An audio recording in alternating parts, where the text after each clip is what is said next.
વડોદરાની વાત કરીએ તો શહેરના લક્ષ્મીપુરા વિસ્તારમાં ગેસ સિલિન્ડર બ્લાસ્ટની ગંભીર ઘટના સામે આવી છે, જેમાં એક યુવકનું સારવાર દરમિયાન મોત થયું છે અને 2 લોકો ઇજાગ્રસ્ત થયા છે। મળતી માહિતી મુજબ લક્ષ્મીપુરાના રડિયાત બાનગર વિસ્તારમાં ફેબ્રિકેશન કામ દરમિયાન અચાનક ગેસ સિલિન્ડરમાં પ્રચંડ બ્લાસ્ટ થયો હતો। ધડાકાના અવાજથી આસપાસના વિસ્તારોમાં અફરાતફરીનો માહોલ સર્જાઈ ગયો હતો। બ્લાસ્ટ એટલો તીવ્ર હતો કે નજીકની એક દિવાલ ધરાશાયી થઈ ગઈ હતી અને ઘટનામાં ગંભીર રીતે ઘવાયેલા મુકેશ ગિરી નામના યુવકનું ગોત્રી હોસ્પિટલમાં સારવાર દરમિયાન મોત નીપજ્યું। બ્લાસ્ટ બાદ સમગ્ર વિસ્તારમાં ભય અને ગમગીનીનો માહોલ છવાઈ ગયો છે।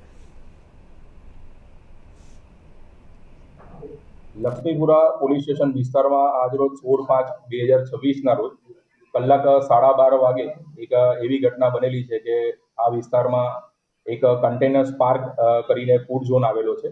એની અંદર ફાઉન્ટેન સોડા શોપ હતી અને જે ફાઉન્ટેન સોડા શોપની અંદર જે કાર્બન ડાયોક્સાઇડ વાપરવાનો જે સિલિન્ડર હતો એ તડકાની અંદર બહાર મૂકેલો હતો અને એ CO2 સિલિન્ડરનો બ્લાસ્ટ થાય છે।